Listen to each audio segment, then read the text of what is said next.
Seja muito bem-vindo. 23 de fevereiro, bom dia para você que nos acompanha, 9h06 da manhã. E a partir de agora você confere as principais notícias aqui da nossa cidade.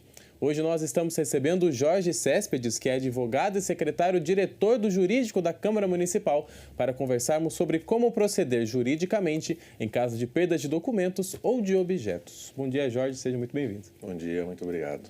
Jorge, para a gente começar a nossa conversa, eu queria que você falasse um pouquinho sobre essa questão dos documentos, né? O que eu tenho que fazer, uma pessoa tem que fazer quando tem os documentos roubados, em qual órgão ele tem que entrar para poder falar também? Tá. A primeira providência que a vítima de documentos roubados, furtados ou extraviados tem que adotar é registrar a ocorrência policial, né? Isso serve, num primeiro momento, para inibir futuras responsabilidades de um uso inadequado dessas informações e também serve para alimentar a estatística criminal sobre a ocorrência de crimes em determinada região, determinados dias e determinados horários. Então, essa é a primeira providência que a vítima tem que tomar. Atualmente, no estado de São Paulo, isso é possível de ser feito através da internet. A Polícia Civil tem um canal específico para a elaboração desse boletim de ocorrência online. Até especificamente sobre os documentos, nós recomendamos às pessoas que tenham alguma cópia desses documentos, até para elas poderem individualizá-los no momento da elaboração do boletim de ocorrência. Ela pode ter uma cópia em nuvem, pode ter uma cópia impressa, né? Aquela famosa pastinha de documentos que as pessoas têm, para justamente ter um controle, porque hoje em dia a gente tem tanto documento que acaba se perdendo e até fica um pouco difícil de saber qual documento foi efetivamente perdido ou extraviado nessa situação. No caso da pessoa que teve, né, o documento roubado, teve essa perda do documento, se ele tem algum documento que já passou da validade, esse vale no momento que ele perde outro, que tem um boletim registrando, ou fica ainda fora da data de validade, tem que dar esse andamento com outro pedido? Não, é necessário fazer esse boletim de ocorrência ainda que o documento esteja a validade expirada, porque ele pode ser maliciosamente utilizado, né? Hoje em dia, com as fintechs, que são os bancos digitais, o número de contas fraudulentas que se abre é absurdo, né? Nós tivemos um crescimento exponencial nesses últimos anos. Então, a vítima tem sim que registrar a ocorrência, porque se no futuro surgir aí uma acusação criminal de um estelionato ou um pedido de ressarcimento por uma outra pessoa que foi lesada, que se valeu desses dados da vítima, ela tem como se resguardar. Então, independente da validade do documento, é essencial que ela adote essas medidas de segurança. Você falou sobre essa questão de ir para a polícia, né, registrar esse boletim de ocorrência e tudo mais. No caso dos documentos, a pessoa tem todos os números ali, né, o caso do CPF, RG, está tudo ali na mão do criminoso ou de algo do tipo. O que pode acarretar esse tipo de uso, né? A pessoa pode abrir conta? Como é que funciona essa questão do uso do documento por outra pessoa nesse caso? O que a gente tem visto mais usualmente é a abertura de conta em bancos digitais, né, onde você não precisa comparecer a uma agência, não precisa assinar um documento físico. Então, o criminoso ele se vale desses dados da vítima, RG, CPF, data de nascimento e até a própria foto, muitas vezes, para fazer a abertura dessas contas. Esse é o principal golpe utilizado hoje em dia, mas tem outros derivados, que é o golpe do boleto falso, que você pode utilizar os dados dessa vítima para essa operação, sempre visando algum ganho econômico ilícito. E como que a pessoa procede em relação a isso, né? Teve essa abertura de conta, por exemplo, com o número do meu documento, no caso, e aí o que eu posso fazer, o que eu tenho que fazer, qual é o meu próximo passo, caso eu enxergue, né, receba essa notificação que teve uma conta aberta do meu nome? Bom, nesse caso, se a vítima adotou a primeira providência, ela vai acionar a instituição financeira, que é o banco, vai enviar uma cópia desse boletim de ocorrência para o banco, notificando, olha, no dia tal, a partir de tal horário, eu tive os meus documentos furtados, então qualquer contrato, abertura de conta a partir daquela data, já tem a sombra da irregularidade para que o banco também adote as medidas de cautelas internas, né? Até para se resguardar também, porque em muitos casos o banco acaba ficando com um prejuízo, né? A vítima inicialmente tem esse prejuízo, ela aciona o banco, que é obrigado a ressarci-la depois de um longo processo judicial. Então, para que o banco também tenha essa prevenção, a vítima pode se valer dessa medida, acionar o banco, comunicar ele dessa ocorrência de um possível crime, para que ele redobre a segurança naquela conta. Mas aí você diz no questão de uma conta que eu já tenho, que a pessoa já tenha, ou dessa questão da pessoa abrir uma conta nova nesse banco digital em específico? Como que funciona? Bom, esse exemplo que eu citei foi de uma conta nova aberta de forma fraudulenta. Agora, se a vítima já tem uma conta que é lista, que é de propriedade dela, onde ela movimenta, recebe salário, pagamentos, etc., aí a medida que ela tem é acionar o banco, né, pedir que seja deslogado todos os acessos de eventuais aplicativos ou NetBank, que se tem muito hoje em dia, para que não seja mais movimentada através daquele aparelho. Ela vai fazer um novo acesso, um novo cadastro naquela conta que é dela mesma. Perfeito, Jorge. A gente tem bastante coisa para conversar ainda sobre essa parte de internet, parte do celular. Eu peço licença, daqui a pouquinho a gente já volta. E olha só, na noite de segunda-feira, dia 19 de fevereiro, aconteceu no auditório da Câmara Municipal uma palestra voltada para empreendedores e comerciantes da cidade. O evento foi uma oportunidade para aqueles que desejam aprimorar os seus negócios. O auditório da Câmara Municipal se tornou um verdadeiro hub para empreendedores na noite do dia 19 de fevereiro. O evento, organizado pelo vereador Dude, reuniu empresários e comerciantes da cidade para uma palestra voltada para dicas para aqueles que já possuem seu próprio negócio ou estão pensando em dar o primeiro passo. Eu acredito que o mundo que a gente vive hoje, nessa questão do emprego, precisa desenvolver o espírito do empreendedorismo nas pessoas. Eu acredito que um jovem como o André, que vem desenvolvendo isso já na cidade de Jacareí, o empreendedorismo, o espírito de empreender, eu acredito que é muito importante. Hoje a gente vive num mundo onde, aliás, nós crescemos no mundo, nos anos 80, anos 90, onde a gente foi criado para fazer a mesma coisa por muito tempo. Só que a tecnologia vem fazendo com que esses empregos venham sendo dilacerados. E eu acredito que o empreendedorismo é um caminho para poder, no futuro próximo, manter os empregos na sociedade. Quem conduziu o encontro foi André Alves, proprietário da rede de barbearias Santo Visu, em Jacareí. Durante a palestra, o empreendedor apresentou o seu modelo de negócio para aqueles que estavam presentes, com o intuito de passar dicas e facilitar o caminho dos comerciantes. Eu sou barbeiro há 10 anos já, Tenho hoje 2 unidades em Jacareí, uma no Parque Santo Antônio e uma no Vila Branca. E a gente está vindo em breve aí, abrindo a terceira em julho, e eu vou contar para vocês logo mais. Em sua apresentação, André abordou temas que são essenciais para que uma empresa sobreviva nas dificuldades, meios para construir uma boa equipe, métodos de definição de processos e o caminho para a excelência. Quem aproveitou as dicas foi Maria Aparecida. A técnica de enfermagem tem muita vontade de abrir o próprio negócio na área da beleza. Segundo ela, a palestra deu um ânimo para tirar o sonho do papel. Inspira a gente, a gente às vezes está desanimado, colocando uns obstáculos, dificuldades na vida da gente. A gente depara com uma palestra dessa, dá um up na vida da gente e a gente abre a visão e a gente acaba, tendo metas e seguir essas metas. Para André, prestar esse tipo de auxílio é gratificante, pois é uma ajuda que ele não teve quando estava começando. Acho muito importante porque é uma coisa que eu não tive, Esse apoio, alguém para poder auxiliar, para poder direcionar, falar vai por aqui, por ali, e eu acho que fica tudo mais fácil para a gente poder empreender. Isso aí, evento importantíssimo. Parabéns a todos aqueles que estavam presentes, O André, que é proprietário da rede Santo Visu, parabéns a todos os envolvidos. A gente volta a conversar agora com o Jorge Céspedes, que é diretor do jurídico aqui da Câmara Municipal.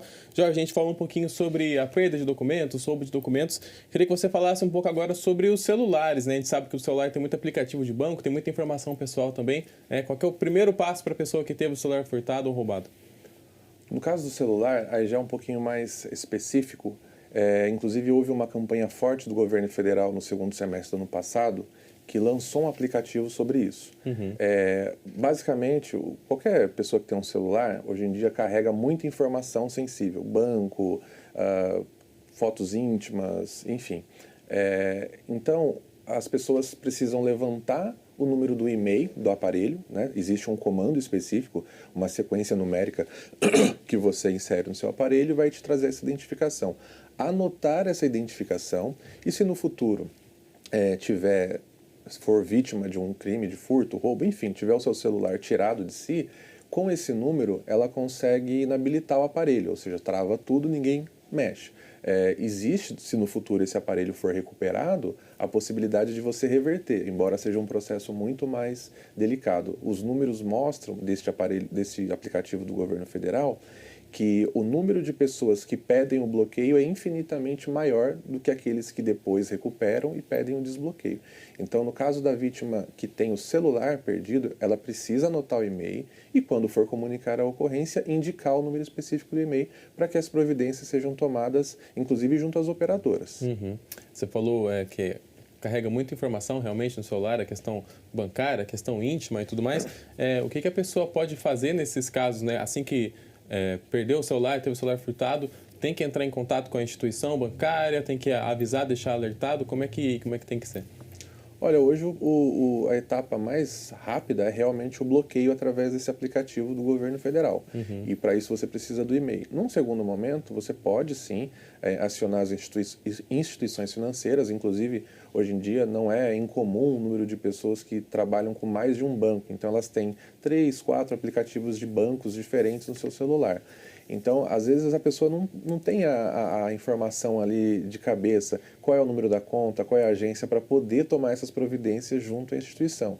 Então, de uma forma mais célere, através desse aplicativo do governo federal, ela consegue já inibir essa ação criminosa. Num segundo momento, como eu havia dito anteriormente, ela pode e deve, né, fazer a desconexão de todos os acessos de aparelho que ela tem para poder justamente ter essa segurança. Ela vai ao banco pessoalmente, ou se for uma fintech, né, através do atendimento remoto, e pede que qualquer acesso àquela conta feitos por aparelhos sejam desligados, para que ela faça um novo acesso de uma forma mais segura. E a gente tem muito essa questão da invasão de privacidade, né, dessa exposição daquilo que tem privado no celular. Como que a pessoa pode também proceder em relação a isso, né? Porque muitas vezes os ladrões, os bandidos entram em contato para poder chantagear a pessoa com isso, né? O que a pessoa pode fazer nesse tipo de caso também?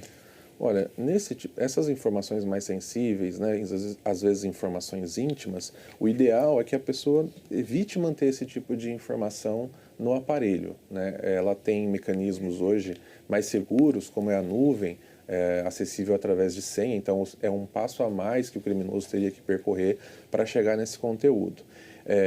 Então, se eventualmente ela for vítima desse tipo de abordagem, que na prática é o crime de extorsão, ela deve também registrar um boletim de ocorrência para até se precaver e não entrar nesse ciclo, porque uma vez iniciada a extorsão, a chantagem, é um ciclo contínuo, né? O criminoso sempre vai querer tirar vantagem, então de tempos em tempos ele vai fazer essa abordagem. Perfeito, Jorge. A gente tem bastante coisa para falar ainda sobre essa questão bancária e principalmente sobre a questão digital, que está bastante alta. Peço sua licença. E a Prefeitura de Jacareí, por meio da Secretaria de Desenvolvimento Econômico, abre 60 novas vagas para a 6ª edição do programa Gestores da Moda 2024. Para participar é necessário ser morador de Jacareí, ter mais de 18 anos e disponibilidade de horário para as atividades. O curso terá duração de 5 meses e as aulas serão realizadas no Centro de Inovação e Empreendedorismo de Jacareí. As inscrições acontecem de forma online até o dia 8 de março por meio do link disponível no site da Prefeitura. E as equipes de base e adulta do Jacareí Rugby já estão em fase de pré-temporada para encarar o longo período de jogos neste ano. Nossa equipe de reportagem foi cobrir o treinamento do time e ouviu dos atletas o balanço sobre o desempenho em 2023. Com o intuito de preparar os atletas para uma temporada longa e desgastante, o Jacareí Rugby já iniciou os trabalhos no SESI com o time da base, mesclando atividades de força, velocidade, agilidade e resistência. A base conquistou títulos em todas as categorias, masculino, misto e feminino, provando que o trabalho duro tem gerado grandes frutos. O SESI Jacareí Rugby é referência no Vale e a nova geração promete manter o alto nível em 2024. O Eliel é atleta e preparador físico do Jacareí Rugby. Ele explicou o papel fundamental da pré-temporada na busca de mais títulos da base para o próximo ano. Nós estamos desenvolvendo agora um trabalho na base, né? Nós pegamos essas 3 primeiras semanas aqui agora do retorno dos treinos para fazer uma pré-temporada, que nós chamamos, né? A gente está preparando os atletas das categorias de base fisicamente, tecnicamente e taticamente também, para que eles tenham um bom desempenho e já comecem o ano de 2024 preparado para as atividades que já estão previstas para começar em março. Então, a partir de março a gente já tem as competições, tanto estadual quanto nacionais também. Então, a gente já está fazendo um trabalho prévio para prepará-los para que eles cheguem em boa forma, já com um conteúdo técnico e tático já afiado durante a temporada de 2024. O Leonardo é atleta do clube, faz parte do time adulto que também está em pré-temporada. Apesar do time não ter vencido nenhum torneio em 2023, o balanço é positivo, principalmente pela equipe ter chegado em todas as finais do Rugby 15, considerando todas as categorias. O resumo da temporada do masculino do ano passado foi boa. A gente ficou em segundo no Paulista, terceiro no Brasileiro. E foi boa por conta de que subiu muita molecada da categoria. Então, muita molecada nova e tal. Eu espero que a gente consiga se conectar como um grupo, porque um pouco que faltou do ano passado foi isso também, da nossa conexão. A gente se conectando como um grupo, o jogo flui, porque o rugby não é individual, o rugby é coletivo. Então, o jogo ele flui muito como grupo e tendo isso, a gente vai conseguir conquistar vários jogos, campeonatos e assim por diante. A Vitória participou dos torneios de base e do adulto feminino do Jacareí Rugby. Para ela, a temporada passada foi de evolução e aprendizado. Participei das 3 categorias e a gente evoluiu muito, todas as categorias, ano passado. E eu participei das 3, né? No M17, que era a minha categoria mesmo, o M19 e o adulto feminino. São fases que a gente vai crescendo, então acho que o ano passado a gente conseguiu conquistar a nossa meta e a gente não consegue, tipo assim, crescer de um dia para o outro, né? Então é um trabalho de anos, não é só em um torneio. Então acho que a gente foi muito bem em todos os quesitos e a evolução do ano passado foi muito grande mesmo. Foi até mais do que eu esperado, na minha opinião. Isso aí, o Jacareí Rugby sempre representando muito bem a cidade, temporada cheia de desafios aí pela frente. Boa sorte a todos. A gente volta a conversar agora com o Jorge Céspedes, que é diretor do jurídico da Câmara Municipal. Jorge, queria que a gente conversasse um pouquinho agora sobre cartão de crédito, sobre essas coisas. A gente sabe que quando a gente tem um cartão furtado, assim, o certo é fazer o cancelamento do cartão, bloquear aquele cartão, mas caso não seja possível fazer a tempo e quem pegou o cartão faça alguma compra ou algo do tipo, é possível reverter? É possível entrar em contato com a instituição? Como é que funciona esse trâmite? Nesse caso específico do cartão, se a pessoa tem o cartão extraviado, furtado ou até mesmo roubado, ela consegue fazer inicialmente o bloqueio através do próprio aparelho celular, se ele não tiver sido também furtado. Caso não seja essa a situação, a vítima pode acionar a instituição financeira imediatamente, né, comunicar o ocorrido e já pedir o bloqueio preventivo do cartão.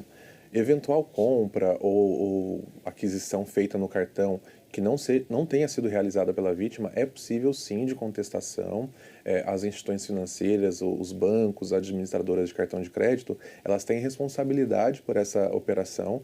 Então, se a vítima tomar procedimentos imediatos, ela se vê restituída dessa despesa indevida, sim.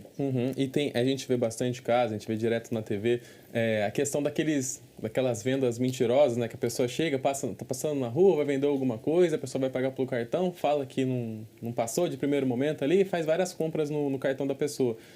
Como é que a pessoa pode recorrer nesse caso, né? O que ela tem que fazer nesse tipo de situação, até porque foi ela ali que fez durante, né, o momento e nem percebeu. A pessoa tem direito a receber de volta esse dinheiro que foi gasto ali ou é uma questão mais complicada também para se lidar? Esse caso já é o estelionato à moda antiga, né? Que há um contato entre as pessoas, o criminoso ele se vale da distração da vítima para ter essa vantagem. Então a vítima, nesses casos, ela tem que ter uma cautela maior, não se deixar seduzir por uma oferta muito extravagante, né? Algo que ela adquiriria por um preço muito superior no mercado tradicional e de repente surge essa possibilidade, essa oportunidade ali num preço irreal. Né? Ela é seduzida pela própria ganância, vamos dizer assim. Sim. Então, primeira coisa, o ideal é que a vítima não se disponha a fazer esse tipo de operação na rua, não é o local apropriado para isso. Segundo ponto, a depender da situação, caso o negócio venha a ser ali de fato realizado, que a vítima confira, né, no visor da máquina, se de fato o valor que está sendo ali lançado corresponde ao negociado na transação. E fora isso, nós temos ainda uma outra modalidade de golpe, que é a coleta, né, de dados através da própria máquina para uso futuro. Então, fica até difícil da vítima ter esse controle, porque não é tão visível evidente ali, né, ali naquela ocasião. Então, neste caso, o ideal é que não seja feita transações na rua e, se eventualmente for feita, geralmente entrega de lanche, entrega de pizza, né, em portaria de residência, que a vítima confira, né, atentamente no visor se o valor lançado corresponde ao valor da compra que ela efetuou. E você falou um pouco sobre essas entregas de aplicativo. Muitas vezes a pessoa já deixa pago aquele valor, aquela refeição, e depois quando chega o entregador, ele cobra de novo, né? Faz isso. A pessoa pode acionar o aplicativo direto para poder ter esse ressarcimento do dinheiro, ou já é uma coisa que vai para frente também? Nesse caso, o ideal é que a vítima não pague, se já houve o pagamento pelo aplicativo, que ela não pague essa segunda vez e de imediato acione o aplicativo, porque a própria interface desses aplicativos de entrega de alimentos a domicílio, ela já indica, né, não efetue o pagamento já foi efetuado e tudo mais. Claro que existem modalidades, né, existe modalidade que você pede e o pagamento de fato é feito na residência. E aí vale a dica anterior, confira o valor, cheque se é aquilo mesmo, né? Agora, no caso que já foi feito o pagamento pelo aplicativo, se ela efetua um novo pagamento, aí ela não está pagando necessariamente para o estabelecimento ou para a plataforma. Ela está pagando para o entregador, que às vezes é um criminoso ali que se vale dessa oportunidade. Perfeito. Daqui a pouquinho a gente fala mais um pouco, a gente vai ter um intervalo agora. Daqui a pouco a gente fala um pouquinho sobre os crimes digitais. Peço licença. No próximo bloco você confere mais notícias sobre a nossa cidade, informações sobre o trabalho legislativo e vai saber mais sobre a programação do final de semana. A gente volta daqui a pouquinho.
Estamos de volta e a gente começa conferindo os trabalhos realizados na terceira sessão ordinária do ano. O vereador Rogério Timóteo, do Republicanos, fez um pedido de informação sobre os prédios públicos que pertencem ao Poder Executivo e não são usados pela administração. Ele solicitou uma relação desses imóveis. Acompanhe. Senhor presidente, como fiscal do povo, não poderia deixar de fazer esse pedido de informação, porque existem vários prédios que são de propriedade do município de Jacareí. Poderiam receber melhorias ao invés de locar outras áreas. Dinheiro público que seria gasto de uma forma mais eficiente.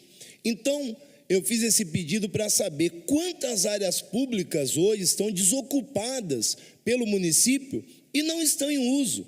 E podem receber melhorias e ali ser de uso da administração pública. Também algumas obras que estão em andamento, quais delas serão concluídas? Porque eu falo aqui no final, as que estão em andamento e as que ainda serão executadas no decorrer deste ano. É muito importante chegar a essa casa, essas informações, porque a população fica sabendo. Esse bem é do município, esse aqui não. Então é muito importante, senhor presidente, peço aí o voto dos vereadores. O vereador Hernânio Barreto, do Republicanos, comentou o medo que a população do distrito de São Silvestre está passando por conta de um morador de rua que tem ameaçado pessoas naquela localidade. Veja como foi. Foi pedido votação. Senhor presidente, estou pedindo um pouco mais de atenção para o distrito de São Silvestre. Todo mundo sabe que é um bairro distante, assim como São Gabriel. Não temos uma unidade da Polícia Militar, não temos um corpo de bombeiro lá próximo. E esse pessoal está passando por um problema bem diferente.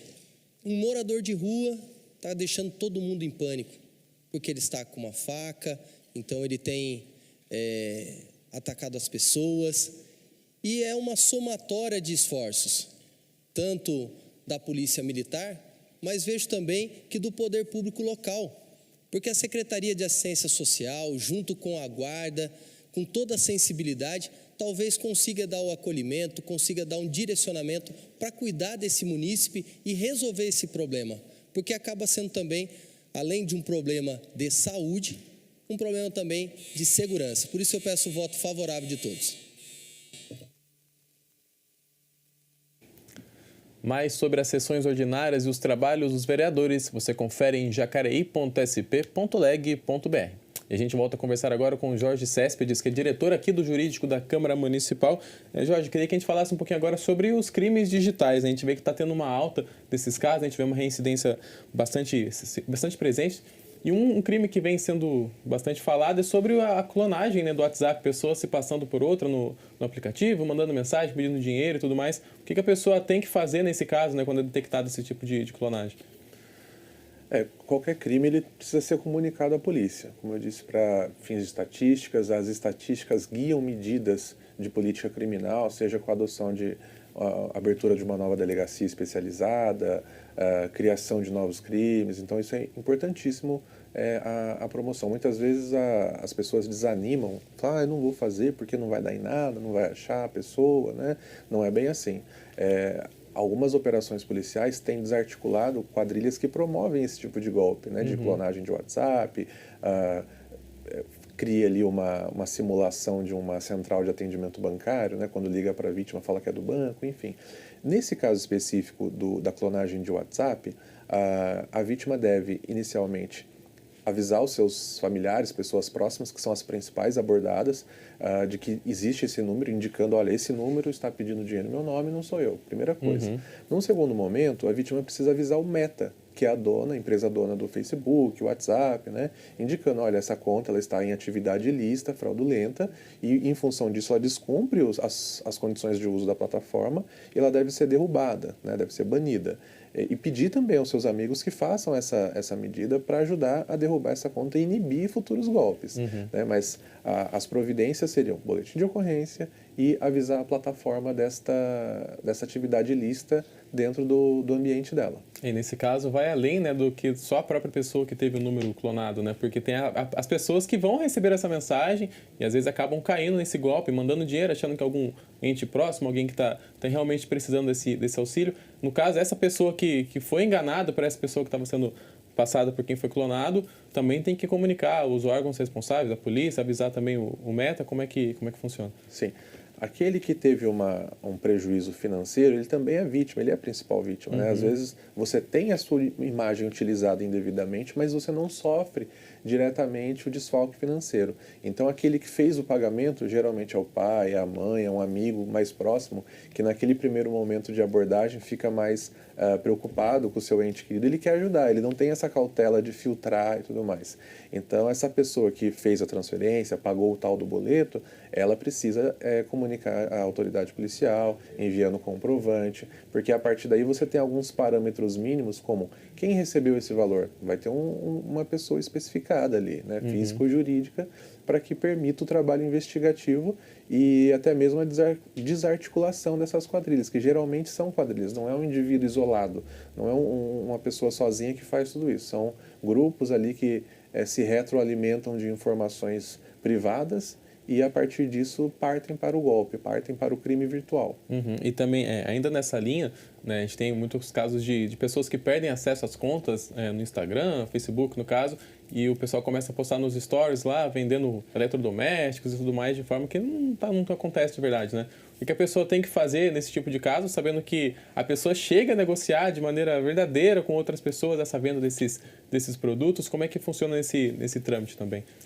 Aí a gente tem um golpe duplo, né? Porque geralmente o criminoso ele anuncia produtos à venda para receber esses depósitos de uma compra que jamais vai ser entregue, de um produto que jamais vai ser entregue, e ao mesmo tempo ele está extorquindo o dono da conta. O dono da conta às vezes é abordado pelo criminoso e fala, olha, eu te devolvo a sua conta se você me pagar tal quantia. Geralmente são quantias altas, as pessoas não têm esse interesse e nem essa disponibilidade, então a vítima ela sofre um golpe duplo, né? Ela sofre um golpe à imagem dela por uma suposta transação que ela não está promovendo e a extorsão ali de bastidor. E vale o mesmo procedimento, comunicar às autoridades policiais, sempre registrar o ocorrido, então está tendo uma venda, captura a tela, né, o famoso print, tira o print da tela, guarda tudo isso. Se eventualmente alguém caiu no golpe, obtém esse comprovante de pagamento para informar, para noticiar. E essa conta que foi hackeada, onde está o anúncio de produtos, ela é passível de recuperação, né? Ainda que a empresa Meta, infelizmente, falhe muito nesse aspecto e não tem um atendimento ali humanizado, é um atendimento robotizado, então você não consegue desenvolver a sua queixa. Pela via judicial, se a pessoa teve a sua conta hackeada e ela procura a justiça, o juiz, em regra, determina que a empresa devolva essa conta ao seu usuário, que tem muitas lembranças, muitas memórias afetivas ali na sua conta que vem de anos, provavelmente, e as pessoas têm conseguido, os consumidores têm obtido a vitória no campo judicial e têm recuperado a sua conta. E o que a pessoa pode fazer para se prevenir desse tipo de golpe, né? Que ela pode fazer antes ali, porque a gente sabe que sempre tem gente tentando acessar a conta, tem gente tentando clonar essas contas, assim, o que a pessoa pode fazer para se precaver desse tipo de situação? Bom, nesse caso, hoje as pessoas precisam se apropriar bem, né, das ferramentas digitais, não é o uso simplesmente pelo uso indiscriminado. No campo virtual, assim como no mundo físico, né, existem medidas de segurança. Na sua casa você coloca ali um portão, um cadeado, aí você tem a porta, tem a chave da porta, enfim. Na esfera virtual também, você tem verificação em 2 etapas, você pode elaborar senhas mais fortes, não é o famoso 1, 2, 3, 4, né, colocando letras maiúsculas, minúsculas, caracteres especiais, que é o arroba, a hashtag e tudo mais. Isso tudo dificulta o acesso à conta. As vítimas que, em geral, têm a sua conta ou as suas contas invadidas, não tem esse padrão de segurança. São senhas que são datas de aniversário, datas importantes. Então, esse tipo de senha ele deve ser evitado. É o tipo de senha mais corriqueira, é o que mais acaba permitindo o fácil acesso. Então, tendo uma senha forte, né, com caracteres especiais. Hoje em dia, os próprios aparelhos, na hora que você vai criar um cadastro, não importa no que, eles já te sugerem. Você quer criar uma senha forte? Aí vem um monte de número, lenha aleatório, né, para justamente te trazer um pouco mais de segurança. E, na sequência, você tem a verificação de 2 etapas, que é, além do caminho da senha, você recebe um e-mail ou uma mensagem para validar que é você mesmo que está tentando acessar aquele dispositivo. Então, hoje em dia é muito simples. Você acessa ali o Google, verificação em 2 etapas. Você vai conseguir fazer isso no seu Instagram, no seu Facebook, nos seus e-mails, na sua conta de WhatsApp. Então, todos esses aplicativos, essas redes sociais, ela tem essa ferramenta disponível. Basta que a pessoa as utilize. Perfeito, eu peço licença, daqui a pouquinho a gente fala mais um pouco, deixa um espaço para os recados finais. Olha só, o fim de semana chegou. E aí, vamos de cinema, música e teatro? Final de semana chegou, teremos cinema, música e teatro. Então, para não perder nada, se liga!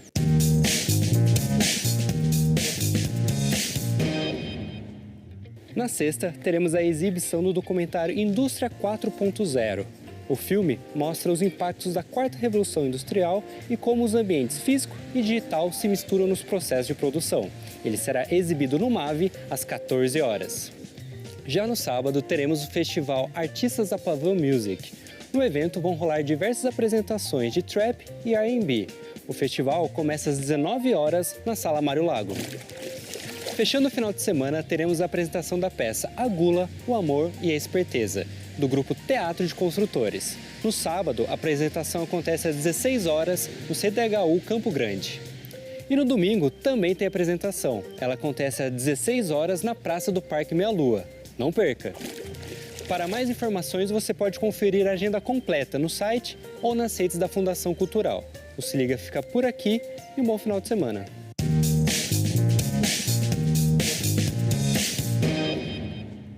Isso aí, bastante coisa para a gente aproveitar nesse final de semana. Muito obrigado ao meu xará que trouxe todas as informações. E olha só, para auxiliar o atendimento aos pacientes, 4 unidades de saúde de Jacareí passaram a atender os casos suspeitos de dengue também aos sábados. A medida já é válida a partir de amanhã para pessoas com sintomas leves da doença.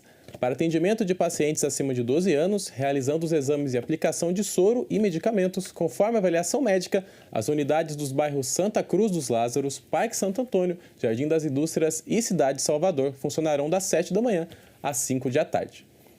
E no dia 26 de fevereiro, às 6 da tarde, a Câmara Municipal organizará uma audiência pública com o objetivo de discutir a substituição de copos plásticos descartáveis por alternativas sustentáveis em estabelecimentos comerciais e órgãos governamentais. A iniciativa da audiência é da vereadora Sônia Patas da Amizade, do PL.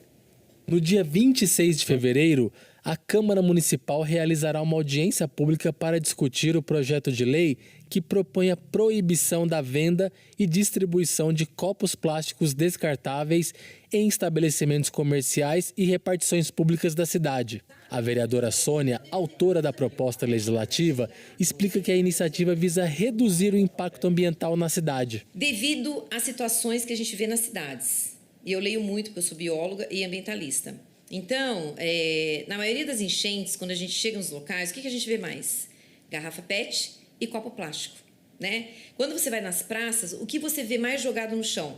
Copo plástico, porque as pessoas não descartam de forma correta esse copo plástico.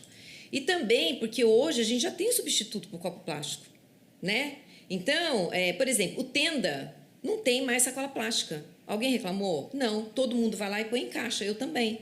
Porque isso partiu da empresa, né? Mas quando parte de algum político fazendo uma lei, não é? As pessoas já ficam meia rebeldes com relação a isso. Quando eu fiz a lei proibindo o canudo plástico aqui, foi um auê, como se o mundo tomasse a bebida com canudo plástico. Gente, mas é só substituir pelo canudo biodegradável.